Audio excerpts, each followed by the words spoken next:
Hello, everyone. Welcome to episode 19 of the Behind the Stripes podcast. I'm Rama, Peroo, joined as always by former Cowley Tiger legend, baseball coach Dave Burroughs. Coach, good to see you. I'm glad to be here. Yeah. Excited about being here today. Me too. We got a great guest again today, and today's guest is Cowley College music instructor, a man among wears many hats, Steve Butler. So thanks for joining us today, Steve. Thank you for having me. Yeah. I'd like to always go back in time with our guests and start where it all began for you. Can you tell us a little bit about life growing up? Where were you born and raised? We were born, I say we. I have a twin brother, my brother Paige, and so we were born in Winfield. So a lot of times, a lot of the things that we did as twins, of course, we always used to say that we were womb mates Right. for 9 months. Who's the oldest? I'm the oldest. Okay, good for you. 5 minutes older, and I hold it against Paige as much as I can. If you know him very well, you know that's Yeah, that is you know definitely that's true. But born in Winfield, actually lived in New Salem, which is north of Winfield by the lake up there. And so grew up there and also started coming down to church and schools in Ark City. So kind of Winfield, Ark City area is pretty much where is growing up. That's where we've lived our whole lives, actually. So, and what a blessed community. I still remember my first phone number, too. Out there, 221-9326. Isn't that weird? Like you can just Funny, remember. I just now flash back to my first phone number at my parents' house. Do you remember yours, Coach? I don't know if we had a phone or not. No, I do. I remember when Party line. yeah, it was a party line. What's party line? Yeah. Yeah, it was a party line. I think my daughter recently saw one of those old phones that you do the old, what is it, rotary dial? Rotary phone. Yeah, click, click, click. I Yeah. had no idea what she was looking at. What is this? How does this work? I mean, it's It's amazing. interesting too how nobody knows anybody's phone number anymore. You just look in your I phone. don't even know see my the own name. phone Yeah. number. Yeah. Half the time you have to go, what is my number? Exactly. Don't lose your phone. Even here at the college, I'm like, what's my extension?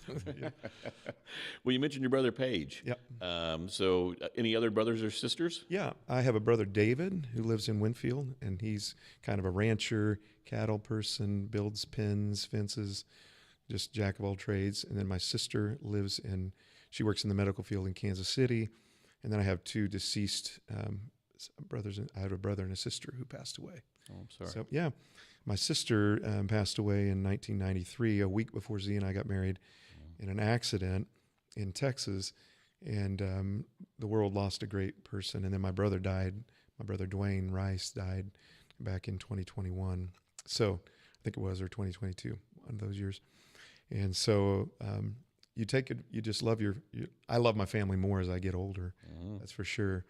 And losing someone that is really close to you as a sibling, that's a difficult time for sure. But Well, and I don't mean to jump ahead too much here, but I know you're a man of faith, and I mean, I know those are a couple instances that really probably tested you a little bit. But how did your faith help get you through those times and your family?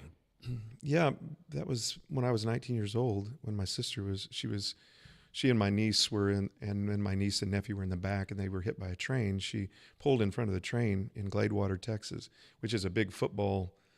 That stadium in that town is just looks like a pro stadium back there. But she was killed, and my niece was too. But my niece and nephew survived that were in the back, and so it was pretty stretching. But I was 19. I was about ready to get married to the love of my life. And so it was one of those deals where I didn't exactly know how to even respond.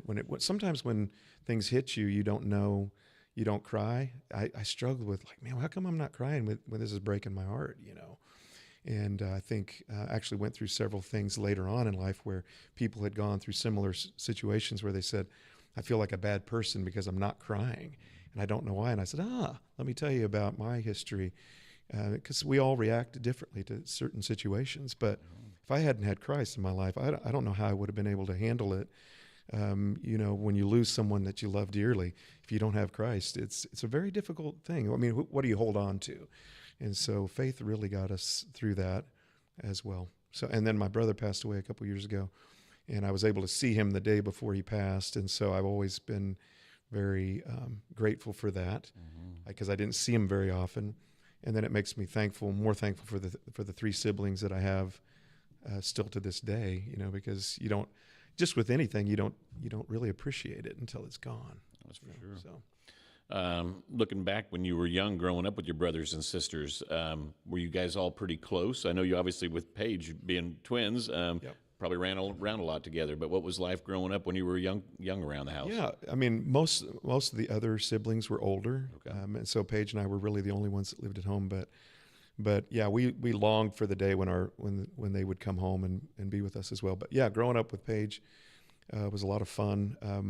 There was always a lot of competition. We played sports together, but it was really fun too because I know he caught like you did, and I pitched, and so that was always it was just a nice teamwork thing that we always had together. And when I was, I don't know, maybe in Babe Ruth or Senior Babe Ruth, American Legion, we played some, and Paige would always call for the knuckleball. And I'm like, oh man, you know how that? It's like I don't even think I threw the knuckleball right. The more I've gotten older, I've listened to like Rex Hudler on the Kansas City, and I was like, man, we were doing everything wrong. You know, I was like, what were you thinking? I was throwing the knuckleball like this, you know, like with the fingernails, and some people throw it differently, you know. But it was just a lot of fun to get to grow up playing sports together, and but it was also a competition, you know. It was like. And one of the coolest stories was because Paige and I always did things as twins. And so on the last game, we were in Senior Babe Ruth, baseball game in Winfield, you know, the old field there, that's been torn down now, but at the fairgrounds. And I'd hit a bunch of home runs out during practices, you know, batting practice. I think I'd hit 17 or 18 out that year in batting practice, but neither one of us had ever hit a home run. So the very last game, I'm standing on third base. You know, my brother's up at bat, and he cranks one out of the park and hits the road. I mean, like just launches it. And I'm sitting there going, how fair is this? You know, like neither one of us have ever had a home run, and he's hitting it out before I've done it. And so I was just kind of like really happy for him, but also kind of like, sure. And so sibling rivalry there. And so the next time I came at bat, I hit one out too. Did you really? Yeah, just barely crossed over the fence. What a way to go out! But I mean, it was just one of those deals where it was kind of like the deal. Yeah, you're always going to do things together. That is amazing. I love that. That's a great story. So I wish I still had the ball, but we had to sign our own ball. You know, like this was something special. Yeah. For our kids, you know. Roy Hobbs on the natural. Exactly. For sure. But yeah, growing up, doing all the things together, it's been fun. In fact, Paige and I have a new album out, and on the back of the album, there's a picture we put on there from 1977, where Paige and I are playing baseball, and I'm catching and he's swinging, and it's just kind of a cute picture of us as 4-year-old kids. And Paige said, I think you should call this, because he's swinging and he's not hitting it. And he says, I think we should have called the album Swing and a Miss. That's what he said. But and so I've always you want to call a hit, but swing and a miss. Swing and a miss, yeah. I've always loved maybe sports. Paige was pitching himself bad though too. Yeah, that's true. That's true. Like, I didn't know I could pitch this good. I thought I was a better hitter, but I'm a better pitcher. Yeah, I think Dad must have been throwing the balls out of us. That's like when I was doing pitch coach for my son's team, and I'd come out after the game and they'd be, gosh darn, your team was terrible hitting. And I was like, yeah, but you see that pitcher out there throwing a no-hitter, man? I was pretty good out there on the mound, wasn't I? Yeah, they're lined up wanting my autograph, right, Rama? You hit off me at all. I did the same thing in parent pitch with my son, man. I was striking everybody out. I know, it's terrible, darn. Well, Rama took it a step further. He was dusting people, throwing up. They were a little too close to the plate. Chin music, no hits off of me. And I was striking them out with a pitching machine too, Like, that's even worse, isn't it? Shoot. Well, obviously, that's great that the sports were a part of your life growing up, but when did music kind of take hold of you guys? Well, when I was 5 years old, there was a lady, a really good friend of mine named Kathy, and she's actually a pianist still at First Baptist. She had asked, we had asked, because I'd kind of noodled around on the piano that we had at the house, and I said, somehow we were like, we'd like to have piano lessons, Paige and I both, and she said, well, I'll teach you piano lessons if you first learn the notes. And there was this book that she gave us, and so you had to read the clefs, the treble and the bass clef, and then write the notes in. And I didn't want to do that. I mean, I wasn't interested in reading music. I was interested in playing it, but I didn't know how to read it. And so for 5 years, I mean, that was just kind of like, well, it got put on the back burner. Then I had the opportunity with a lady named Lorene Swaim, who lived over here just a few blocks from the college. And Larry, her son, actually works here. Yes. Worked here for quite a few years. Mm-hmm. And Lorene started teaching me piano at 10 years of age. And I started reading the music and started learning it and loving it. There was one particular time I remember a lesson that I left there in tears because I was like, there's no way I'm ever going to be able to play a legato line with my right hand, which means connected, and a staccato short line with my left hand. There's no way I can do that, make my brain do one thing with one hand and the other. And then you look back on that. And so when I'm teaching students here at Cowley, they have the same problem. I'm like, hey, Really? Guess what? If you keep working at it, you can divide your brain just a little bit. So it's been those memories of learning that I always kind of even go back to this day. It's like, okay, it was a tough time, but you push through it and you learn. But so I started when I was 10, taking piano lessons, and then got a keyboard. And Paige and I, we had sang with tracks, just like pre-recorded music a lot. So then we started going, hey, when our voices were changing, like maybe these tracks that we were singing that sound like chipmunks when we were singing, they're not working anymore for us. They're way too high. And so by playing and learning how to play and accompany ourselves, that's kind of how that started. And we started doing concerts even before I did that. I mean, I think it was 11 or 12. We were doing concerts throughout at different churches here in the area. We laugh about it because our concert probably lasted 30 minutes. Can't remember, but they sure seemed like we sang a long time. And our dad would make us get introductions to all the songs. So we would have to introduce the song there was a song I remember called 10,000 Years. And we sang that. And the introduction, we would write out our introductions to try to memorize how we were going to introduce it. And when we go back and listen to those, we thought we had written out this brilliant, it was not brilliant at all.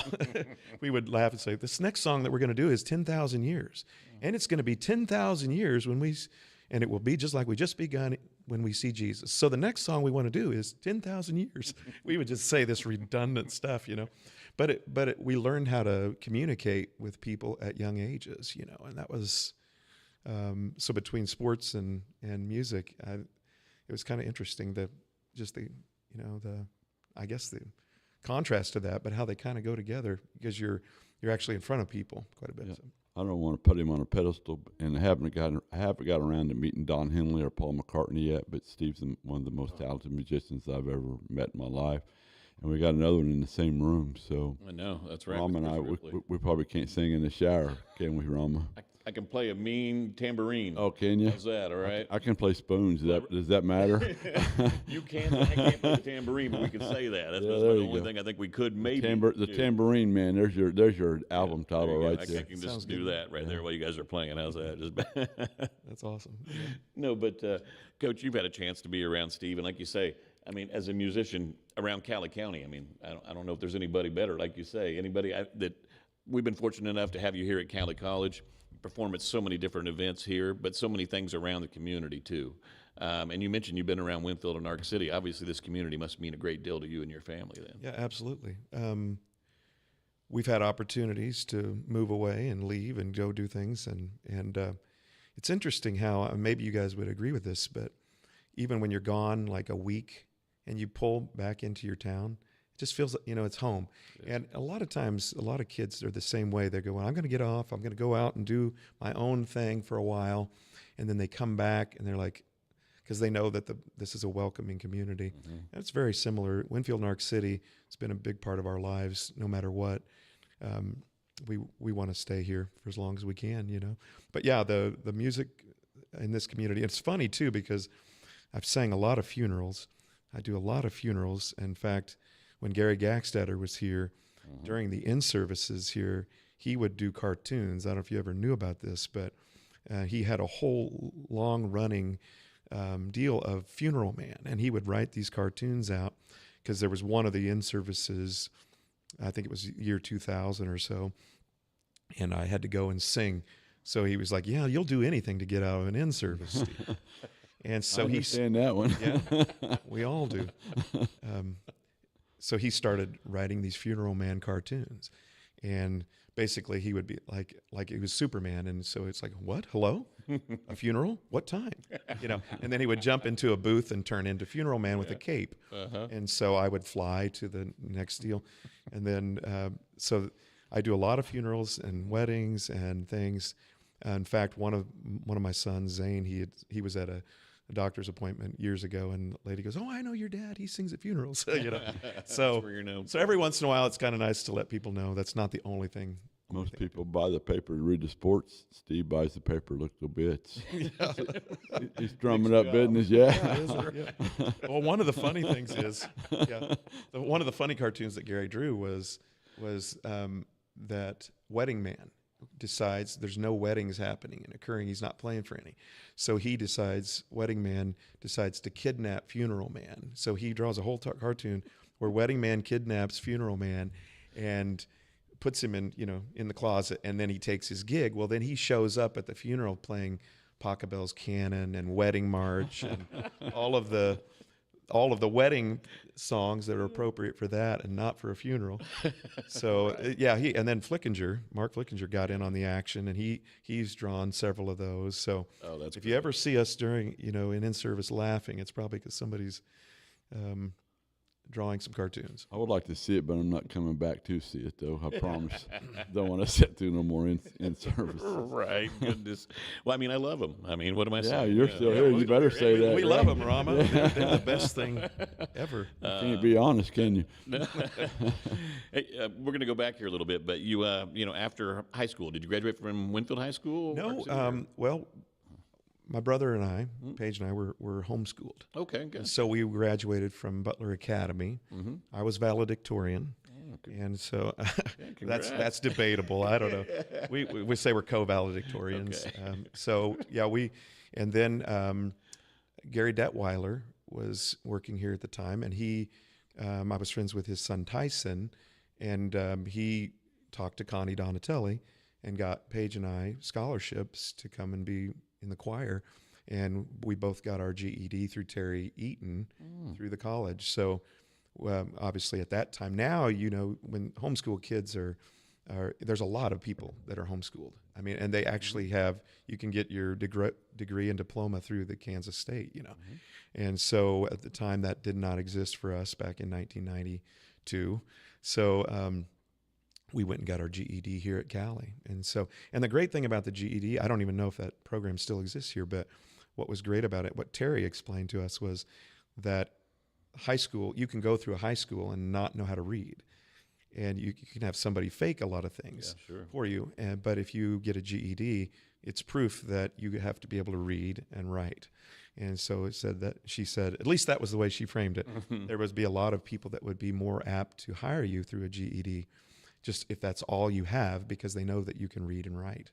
And so I was like, well, good. Yeah. And so we had the opportunity to come here and sing, and that's where I met my wife and here at Cowley. So wonderful. Really, I've always been really grateful for Gary for doing that for us, and trusting us. And of course, being homeschooled at the time, I wanted to come into to college and prove that I wasn't stupid, or that we weren't just some hicks, that were being kept away from the school, that we actually knew what we were doing. And one of my favorite teachers here was Paul Sterneman. Okay, yeah. And he was the history professor here, and I just loved his classes. It was very interesting, and I learned a lot about history through him, and got A's both times. So it was excellent. Yeah, I was really proud of those 2 A's because I knew he was one of the tough teachers. But then when I had the opportunity to come back here in 97 or 98 to teach here, it was a real blessing, to get to go full circle, start with a GED. That's why I tell students here too,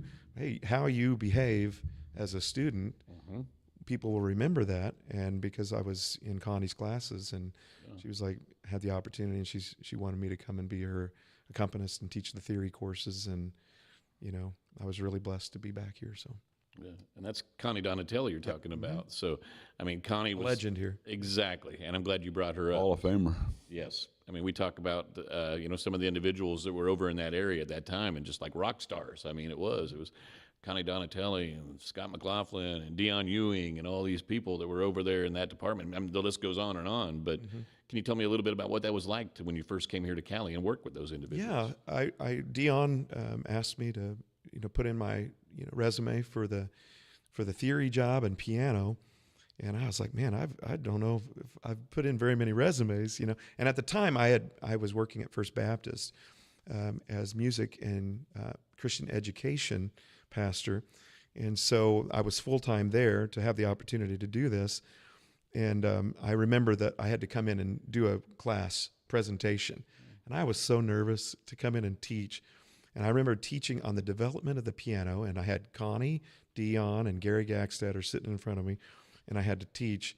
I was nervous, but I was talking on a subject that I kind of knew something about, being the development of the piano. So then they ended up hiring me, and so I don't know if you remember Mark Nelson, but he was the basketball coach here, one of my best friends.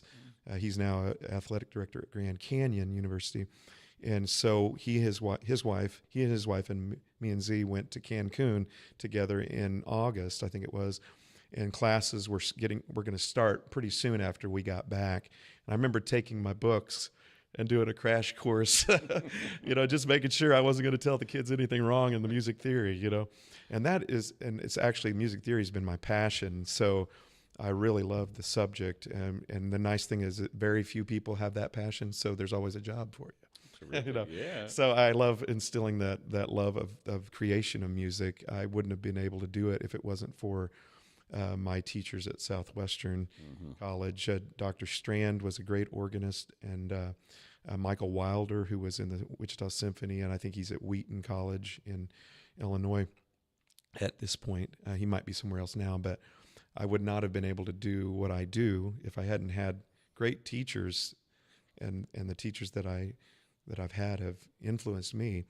To go back to the working with Connie, I worked here from 1999 to 2009, and that was great. And I learned a lot being her accompanist.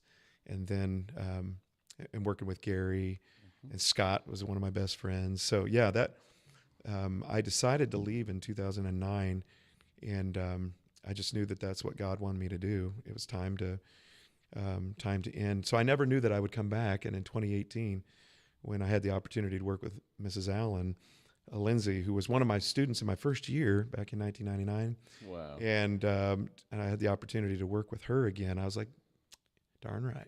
Excellent. I'm going to come back. And so it's really been nice because I got to leave on my own terms. I wasn't fired by Dr. Pat, but I was able to then go and continue my education and get a master's degree in music and also in worship studies. So I was able to go on and get more education and even come back in 2018 better prepared, I think, through my classes. I had great teachers in grad school that kind of solidified some of the holes in my musical knowledge and made me realize, man, I got a lot more that I need to learn. So I'm able to actually do even a better job, I think, here at Cowley than I was in my first 10 years. So, what is kind of what's kind of your role then as a music educator here at Cowley? What's kind of your, what do you like to teach your students? What do you hope that they learn from you? Yeah, I teach like on the day, and of course, in a music major, you start at 8 in the morning typically. And that is not a great time for most kids to get up in college. They don't enjoy that. But I tell them, if you can get through the first 2 semesters, the second year you get to come in at 9:30 instead of 8 o'clock. So it starts pretty much, I have back to all classes all day long. In the mornings are pretty busy. And then I play for the Cowley Singers on Tuesdays and Thursdays, and the choir on Mondays, Wednesdays, and Fridays. We've moved to the 4-day week here. So we're getting more time in 4 days than we did in 5, which is kind of interesting. The classes are a little bit longer, but I really enjoy teaching all the classes that I teach. The oral skills classes are probably the most difficult, where we learn how to listen to music and then write it down. So I might sing in bum bum beat bum bum ba, and they have to go be da dee da dee da da. They have to write down what I play. Or particular chord progressions, maybe just like you with guitar, and all the things. You you have to learn to listen, and then, okay, I'm in the key of G major. What are the 4 chords that I played? And they have to be able to determine that. And then sight sing songs. Music gets put in front of them, and they have to learn how to sing that without ever hearing it. So that's a really difficult skill that a lot of schools don't really delve into before they come to college. So in high schools, they don't always delve into theory and oral skills. So a lot of times they're getting baptized by fire when they come to a college. So needless to say, I don't have a lot of students choosing those as electives outside of music majors. So I never took that course either. Did you, Rama? No, I didn't. Unfortunately, I'm glad Rip's in here. They can have a conversation when it's all over. Yeah, exactly. Yeah. It's a foreign language to me. But you know what's really cool though is last year, Meg allowed me to teach. I'd never done anything on an in-service, and I got to teach 88 keys to a better life. And I did that, 2 sessions of that. Of course, the piano is 88 keys. So I had people, janitors. I had teachers from the different fields, people in the sports. Jenny was in there from softball, and they just loved it. And I think it was one of those things too that sometimes adults, they didn't take lessons, but they don't know what they could actually do. Sometimes people that start when they're older really find out that they love piano or guitar or anything, or any kind of musical instrument, but they wait such a long time to start. And that's why I think starting kids young is a really good thing in some kind of musical instrument. Well, and also, speaking of musical instruments, I know you're extremely talented on the keyboard and the piano, but what other instruments do you play? And I know obviously you sing, but what other instruments maybe? Yeah, I play the guitar.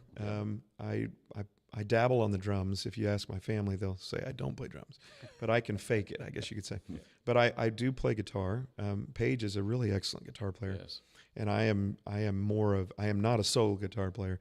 I'm more of a chord. I play the chords. I can play any of the chords, but if you ask me to solo, that's a little bit beyond my pay grade. But it's funny too, because on the guitar you kind of learn, like the E shape and A and those, and D are pretty easy shapes. But one of my friends named Phil Irway from Wichita, he taught me bar chords. So I learned the basic open chords, and then I learned bar chords first, which is kind of interesting because that's basically you move the bar forward and you're playing, and it's very difficult because you have to put a lot of weight on that, especially with an acoustic guitar, a lot of weight on the strings in order to make that bar move forward. And so it's kind of interesting. But so every once in a while I will bring the guitar into class. Interesting, we had a Russian student a couple years ago. We had quite a few Russian students here, and one girl wanted to learn guitar, and so nobody in the music faculty taught it. And Christensen said, "Well, I think Steve does," and so I actually taught guitar lessons for a semester. So I messaged my family, my 2 sons, and said, "Hey, guess who's a college guitar instructor right now?" Never thought it would be that way. So anyway, I enjoy it, but it also, I had to make sure I'm teaching her right, So And in terms of, you mentioned funerals, weddings. I mean, you do the procession, you do the college commencements, you do so many different things, but performing though with your brother Paige, that's got to be a really great thing, a fun thing for you too. How long have you two been performing as the Butler brothers? And are you still active in doing that right now? Yeah, we started, I think it was around 11 or 12, so about 20 years. Okay. No, That's just all kidding. right. That's about it. Yeah. Unfortunately, probably around 40 years about 40 years we've been doing it. And of course, we traveled with a group, Southern Gospel group, for 4 years, traveling through the Midwest, and did that for about 4 years, a little over that, and traveled and sang all over the place. And then Paige and I traveled with our band for quite a few years out on the weekends. And I don't know why we did that. We look back on that. That was a lot of time away from our kids and our family. But having a good wife, really, I don't know how Z was like, okay, maybe she was glad we were gone. I don't know. But we spent a lot of time on the road with our band. Donnie Huffman, who's from Ark City, his son Donnie played drums for us, bass for us. And then, of course, Jonathan Flegg, who's actually now, he'd be a good person on this podcast. Yeah. He's a great guitarist, bass player. He played bass for Paige and I. quite a long time as well. So, but yeah, it's been a blast. We also out at Hackney. I'm out at Hackney Community Church, right under the grain elevator, across from Strother Field, and Paige helps lead worship there every Sunday. So we've started trying to book ourselves more on the weekends now. If we can get some concerts, of course, we have a new album out.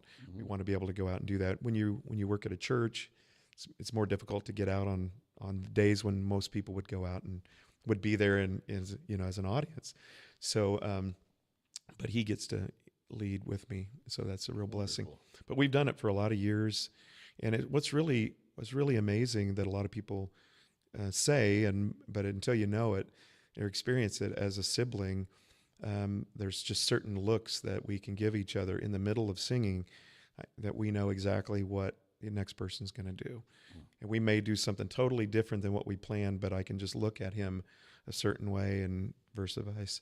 And we just have that communication, so. I'm sure that's probably something through the years of you and your brother, 30 years together in a dugout. You guys could probably give that look too, just, and know what the other one's thinking. Yeah, something came to my mind when you talk about he was pitching and Paige was catching. Well, I used to catch. Lefty was a pitcher. And one time during the game, he shakes me off. I call for a pitch, he shakes me off. Well, I don't tell him. I call the pitch and tell the hitter what's coming.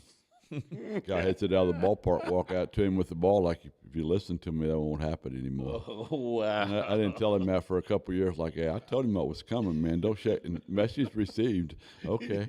So, yeah, we have that sixth sense, I guess, is what Maybe you would call it. That's why Paige was calling when I didn't Knuckleballs? Knuckleball. Yeah, really. That's why the Since you Theodopolis. don't have a knuckleball, it's like, that should have been your first clue. Like, he wants me to get hit. It's more like a heatless kid. Yeah. I remember there was a guy named Theodopolis Frost. He was from Wellington, and just a big kid. And I remember him cranking a home run off me. Maybe Paige told him what was coming. I don't know. Down there in Winfield, I mean, it was a blast. I was tipping pitches for the Astros. Ever even thought about tipping pitches? You were. Well, you mentioned a kid from Wellington that did that, but it was in Winfield, though, huh? Yeah. So I remember pitching in Wellington for the first time at the Sellers nice Park. place. It is, and I was really excited about. We were on a little travel team and like 13, and that was the first time someone took me out of the park there, and it happened 3 times that day. So, yeah. You were a good pitcher. Well, Yeah, it's so funny put it too. over the plate for them to hit it out of the park. They wanted your team to come back, didn't they? Like, bring that guy back. We want to face him one more time. What's so funny too is like when we were growing up, all the pitching coaching that we would get was just throw strikes. Oh, yeah. Just throw strikes. I mean, like can you imagine if you told that in the pros? Sounds- Just throw strikes, man. Sounds simple, right? Yeah, it sounds Or simple. Del. remember, bend your back, Oh, yeah. throw strikes. Follow through, yeah. Follow through. I mean, Oh, yeah. everything. And then you're up there, and it's nerve wracking. I used to have a pretty good curveball, and I used to love throwing it at people's heads, and then having it dip down and have them, jumping out of the box and strike them out. That was the best feeling until it happens to you. Yeah. There was a kid named Lance here in Ark City, Catherine maybe. I don't. And he had a great curveball, and I remember him in Senior Babe Ruth throwing it at me, and I'm diving out of the box and struck me out, and I just was like, oh man, it doesn't feel good when it happens to you. It's more embarrassing than anything else. Like, I just bailed on that strike. That's not how you got to explain that when you go home. Yeah, yeah. Hey, what's the feeling like for you, too, when you and your brother Paige are out there performing, and it's one of those special moments, I mean, where you've got the crowds out there, they're into your music, and you two just, you can have that look at each other, and you're just in that moment, and there's nothing probably like it, is there? No, there actually isn't. I mean, there's the connection that you have to have with the people on stage, be it 2 people, 4 people, you know how it is, Kris, too. I mean, there's when it's clicking right and everything's going well, there's no better feeling. And we used to get off the stage and go and talk about it on the way home. I don't know if that's the same way. Maybe it's the same way with baseball too. Sure. Just like, man, wasn't that amazing? Wasn't that cool? Man, when you hit the chord just like that, and things, especially when it's not everything prescribed exactly how you're going to play it. Some of the best moments have been when you just decide to do something totally improvisatory. But yeah, there's so many times where we walk off and go, that was the best. We were in Nashville back in 2004, probably one of the highlights of our musical life. We sang for the Christian Country Music Association, and Donnie and Jonathan Flagg were with us. and we had 15 minutes to sing, or it was 12 minutes to sing, and we had to get 3 songs in, and so we had it perfectly timed. We knew exactly how we were going to do it, and they gave us 3 standing ovations. I mean, like they said to us, "Where have you guys been hiding?" And we said, "Well, we're in Kansas." Of course, they didn't know us at all. And sometimes when you're just in a community that you've grown up in singing, people just kind of go, the old saying, familiarity breeds contempt. I mean, after a while, the worst thing you can say to somebody, well, they're local.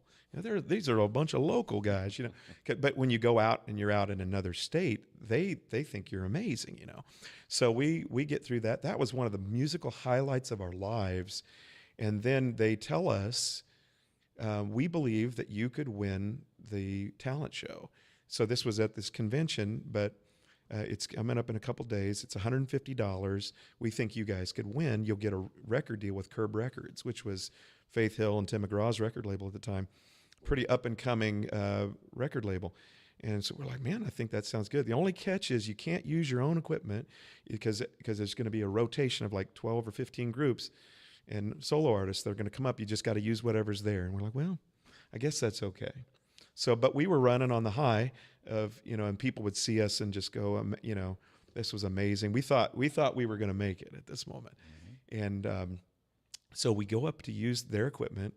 Donnie goes to the drums. Paige is on. He could use his own guitar, and Jonathan used his own bass. But we had to use the amps and drums and stuff. And I had to use the keyboard from this other group, a national group that was there. So we go up to sing, and I started singing the song. I was, man, this is really high, higher than normal. Well, come to find out, the guy had in this group every time they would switch keys, he would just hit the transpose button to whatever key they needed it to be in. So he had left it transposed. So needless to say, when the whole band came in, we were in all different keys. And I mean, we went from the highest high to I'm ready to crawl out of Nashville with a paper bag over our heads. Needless to say, we didn't win the talent show. But those moments, like you kind of even ask yourself, okay, God, why did you allow this to happen? Why couldn't it have been the home run story or Roy Hobbs hitting the lights type of thing? But I think we've learned a lot through. I know now. Anytime I use a keyboard from someone else, I check. I check to make sure that thing is in tune. And there's been many times where that has come back to save me quite a bit. So those are those highlights. But there can also be the low times as well. But most, I would say that 99% of the time, it's the high time. Oh yeah, some of my favorite moments in life is just, my wife and I are both huge live music fans. We just love to go listen to music. And you can just go listen to a local performer, like you say, someone just performing outside on the street, and you just want to go sit down and pull up a chair for a little while, or we can be in a 10,000 seat arena, But some of my best moments are when you leave a live music when it's good, boy, you just leave there feeling like so expanded. It's amazing. So I can just imagine what it's like for you as a musician being on that stage doing that. And a lot of times, some people go and they start comparing themselves to the performers. Well, I'm better than this person, or I wish I was as good as this person. Instead, what I've learned is just go and enjoy it, and then use that as a motivation. I think it was C.S. Lewis that said, and my son Zane shared this with me, is that true grace and true goodness in life is when you can enjoy in the achievements of someone else as if it was your own, and you can rejoice for them just as if you could rejoice as if it happened for you. And that's a rarity. Most of the time, and I've noticed this with guitar players, they really love learning a new chord. Hey, show me, how do you play that? How did you do that? Piano players are exactly the opposite. They're more like, oh, I can do that. I got it. But it's just interesting, the different breeds, for sure. But there's been so many highlights this last year here at Cowley. I got a chance to play with the Winfield Symphony with the Rhapsody in Blue by Gershwin, and that was a really big. Dr. Christensen asked me to perform that, and I'd never done a concerto before. That's when you're a soloist with an orchestra, and that was one of the highlights of my musical life, was getting to do that back in March of this year. I started because Michael asked me he said, would you be interested in doing that? I'm like, man, that's a big undertaking. And so I started last July working on it. And so I spent about 8 months working on the piece, and it was a real highlight of my life. So, but there are those moments when you're going through, like you said, those moments of like I can't say ecstasy, but in the same, but it is similar of just like this moment will never come again. This will be a moment that you can look back on, and because of your effort and your hard work, and talent too, but also, all of those combined, you can say this is a really enjoyable moment. Whereas, and maybe it's the same thing with you. You look back on those when you guys were national champions. You look back on those memories, and those are motivating things for you for the rest of your life. You can't go back to it, but in your mind you can. It's hard to recapture it, and because every team's different and every situation's different. But yeah, those moments still stand out. I mean, it's still vivid in our minds. So, but you try to recreate it, and it's very difficult. You can't do it. It's just not possible. And I think that's part of the driving force of it all is you're trying to recreate it. Yeah. It's like I want that again. Yeah. You mentioned your wife. Can you tell us a little bit about your family life then? Kids, grandkids. Yep. Tell us a little bit about that. Yeah, I met my wife here at Cowley. So again, that's been the best decision of her life. I mean, my life. And so we got married in 1993, and we have 4 children: Jordan, Lakin, Lindsay, and Zane. And Jordan and his wife Victoria have a little girl named Benny. And then Lakin, she went to school here and was up for Miss Arkalala. She's married to a guy named Brody, who we love to death. He was a baseball player and played in Texas, and met Lakin at the National Baseball Tournament up in Wichita. And that was interesting because Lakin and Lindsay, it was a Saturday night, and I have to get up early on a Sunday morning. And so about Saturday night around 10 o'clock, they come out dressed up with dresses, and I mean, like, what are you doing? Well, we're going to go line dance. It's 10 o'clock. It's 11, and by the time you get to Wichita, and I was really upset about that. Because then now I have to lay in bed going, I hope they make it home. I got to be up at 6. And little did I know that Lakin would meet Brody that night because he was playing from a team from out of Colorado, and the whole team decided they were going to go dancing. But Brody was like, I don't want to go. I don't know these guys. But he decided to go kind of like be a designated driver, I guess. And so he said, before they left, he goes, I'm gonna dance with the prettiest girl I see. Mm-hmm. And so he saw Lakin, and saw a kid from Texas that hung out with Patrick Mahomes, actually from that area, met my daughter. And so I was really grateful that she went out dancing that night. So, and then we have grandson Bo because of that, and what a blessing. And then Zane and Elena, they have a baby girl named Agnes Lily that was born last week. And what a blessing. Zane, of course, Zane and Elena both went to Cowley here. And then my daughter Lindsay and her husband Lewis, they live in Montana, and they have a new baby boy named Elliot, who was born a couple weeks ago. So 4 wonderful in-laws and 4 grandkids. That's wonderful. Yeah. Sounds like family life is good. All possible because of a wonderful wife. Z is the best woman I know, and just a supporter. And I think about all the musical things that I've done, and if she hadn't been supportive, I don't think there would have been, because there's a lot of people that, in fact, a few years ago I learned this at a marriage retreat. They said that the thing that brings you together will be the thing that divorces you. I'm like, what? What is that? Doesn't make any sense, But it said basically so if you're really attracted to your wife because she's got this great smile and she's just so fun all the time, and then eventually it becomes, can't you be serious? Or if you're attracted to somebody because they have a hard work ethic, they're a good worker, eventually it's, can't you ever relax?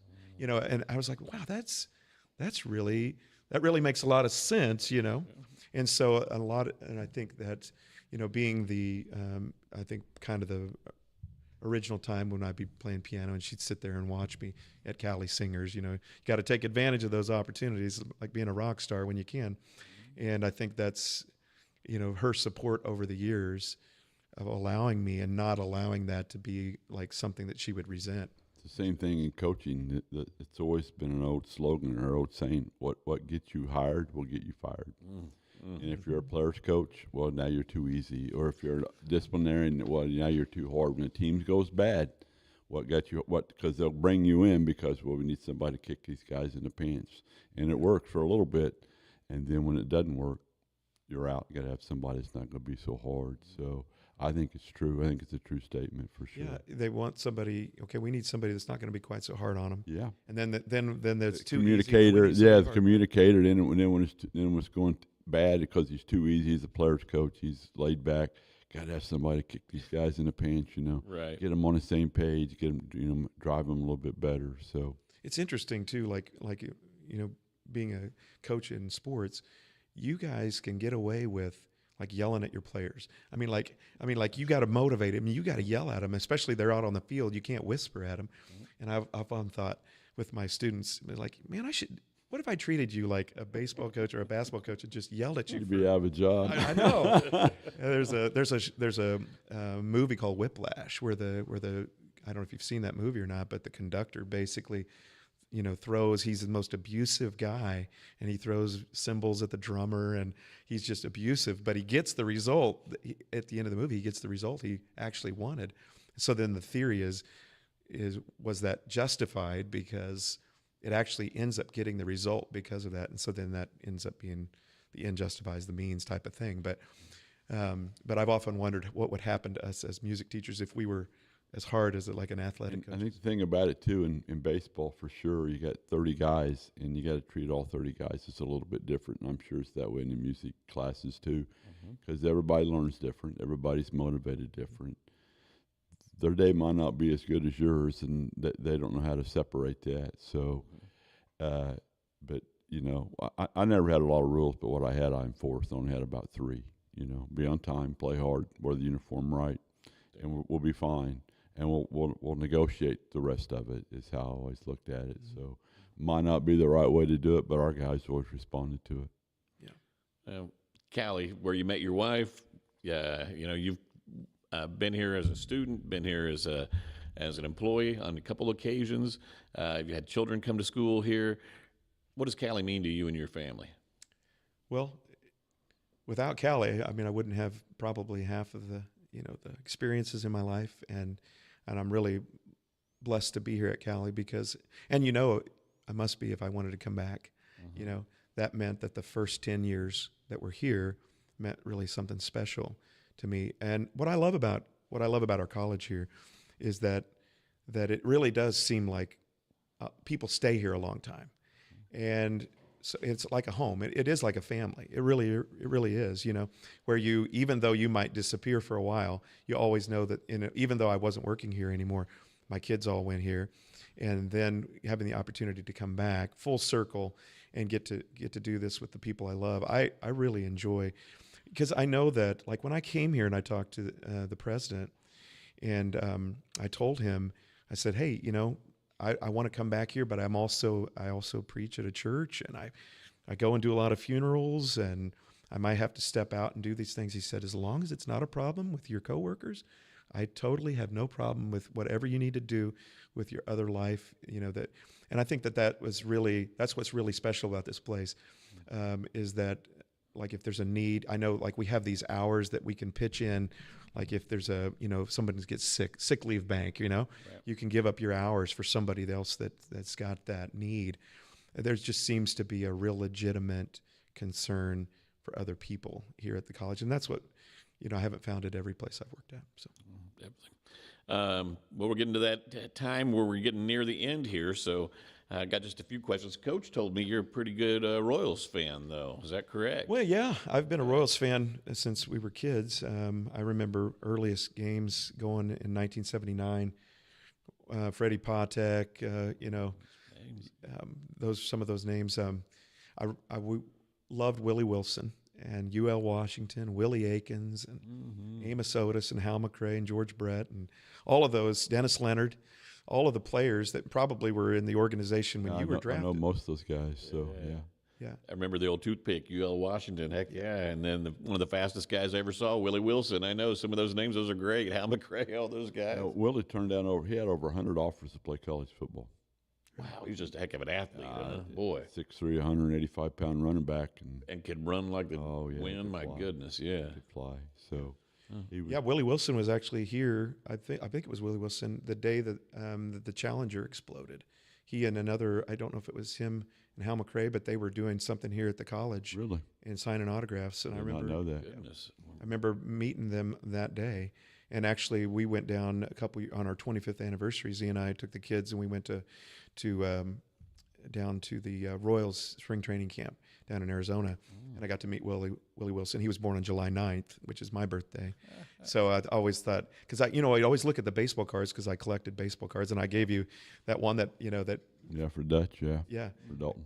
for Darren Dalton, and it says that you were that one of the recruits, and but I would always look at the back of those cards, and it would have the dates that they were born, and I will always remember that Willie Wilson was born on July 9th. So I always felt that connection with him. But yeah, I would just loved going to the baseball games. I remember going and watching Bo Jackson.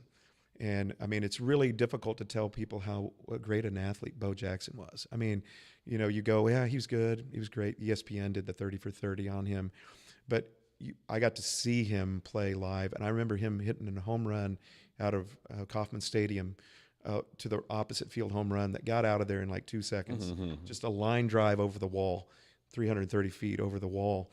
And it was just unbelievable watching athletes like that. And they really, what I miss about sports, and I think that the people nowadays don't understand it, is that when you were drafted into an organization, you pretty much stayed with that team. I mean, exactly. you knew that Willie Wilson was going to, and Hal McRae and Frank White and Willie Aikens and George Brett and Dennis Leonard and all those guys were going to be on the team. And, even George Brett, I believe, and Quisenberry signed lifetime contracts. I mean, that idea of you really, and now, like I've been out, I haven't watched it as much. I know Bobby Witt Jr., but that's about it. Over the last you lose the players. You lose that kind of the sense of, because everybody, kind of similar with athletic sports in college with the NIL, they can just jump around. So much so.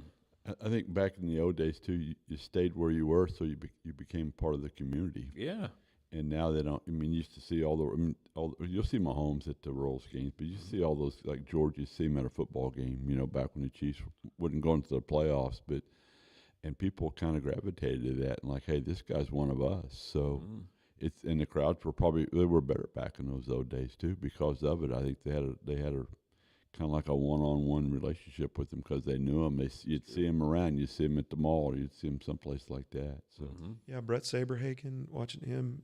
Mark Gubizal one time. I remember Mark Gubizal was standing there talking to this really beautiful lady, and Paige and I were just watching him. We're pretty young kids.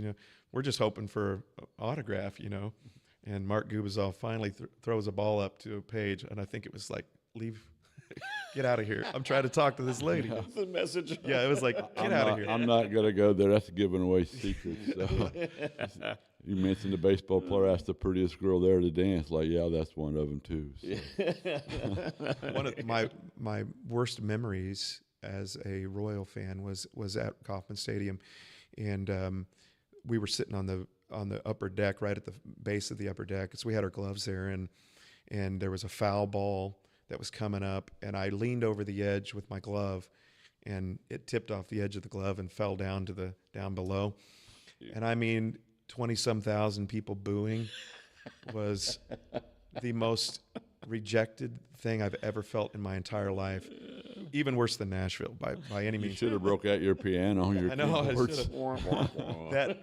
I literally felt like people were watching. I could not enjoy the rest of the baseball game because even as a young kid, when you're like 9 or 10, when that occurs, and I can't imagine like when videos go viral, how that makes people. Remember the guy that was on the Cubs fan that yes, Bartman, Steve Bartman. How his life was ruined because of. He hasn't recovered from it. Yeah, he hasn't recovered. And I remember that, like, man, I just felt like totally rejected by 25,000 people. So it's taken me years to get over. He was on the most wanted list. Like, get that guy out of here. Get that guy out of here. Bartman had to go into hiding. Gibbons had told him to leave a long time ago, and he still stayed. It's not Mark's fault. Don't blame it on him. So to this day, whenever I go to a Royals game, I mean, I kind of don't want him to hit it to me. And I played baseball, and I could catch a ball pretty well, but it was just like that. That's not what they're thinking. No. He's got 2 thumbs. That's all he's got. Yeah, when they got the outfielders coming to throw the ball to somebody in the crowd, you're like, nope, not over here. I will say that would be one of my dream jobs, would be to go and play if the Royals ever needed an organist, Yeah. Because that was always so much fun to listen to the organ players up there at Royal Stadium. I don't know if they still do that or if it's, pre-recorded, but a lot of those guys, especially in the NBA, they've got a lot of those guys that are up there, they're cueing sounds and they're playing. I always thought that would have been a really fun job to have. Definitely. How about, we know all about your music, but what about your music interests? When you're just, kind of by yourself, what do you kind of like to listen to? I honestly don't really enjoy listening to music when I'm by myself. I listen to podcasts or, it's kind of like they asked Bo Jackson one time, well, what sports do you watch when you go home? He's like, I watch hunting shows. He goes, I don't care about watching sports because that's what I do. Yes. So, but I do enjoy listening to music. I really love classical music. That's probably, gets me into trouble with a lot of people because they don't want to listen to the same music I enjoy listening to.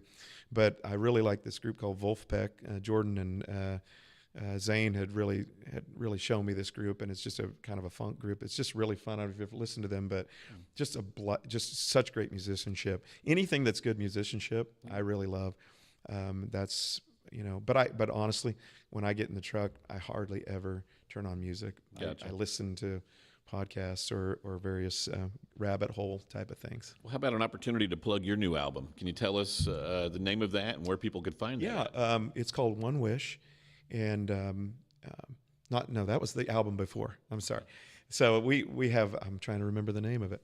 Do You Want to Go? Okay. Do You Want to Go is the name of our album. It's one of Paige's songs, and you can actually find. We actually still get CDs because places that we go, people like CDs, Great, yeah. But a lot of people just stream it online.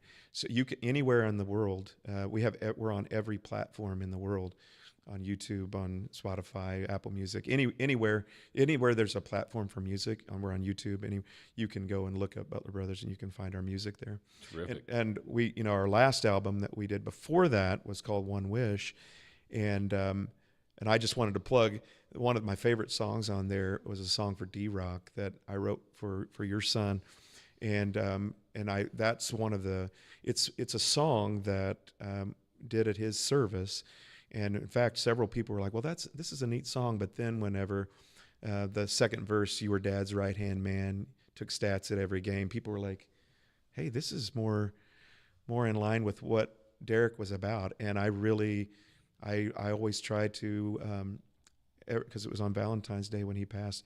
Every Valentine's Day, I try to send you a message and tell you how much that Derek's not forgotten. But that's one of my. I'm very. If I don't want to say proud, but it's one of my songs that I love the most is singing that song. Would it take you about 2 days to write that?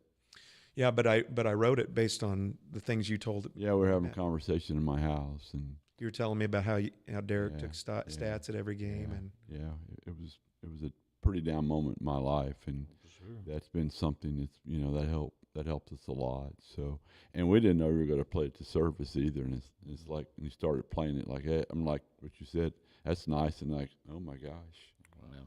oh my gosh, and then we went back and heard it about a week later at Browns, I think maybe we were playing there that night, so it helped us, it really did. So, and Steve coached my youngest son in 5th grade basketball, 6th grade basketball, and him and Jordan lived together at K-State. So, wow. Yeah, we don't want to know what they got into up there either. We'll just leave that one. We'll leave that one alone. So, yeah, Dylan. Yeah. I love Dylan.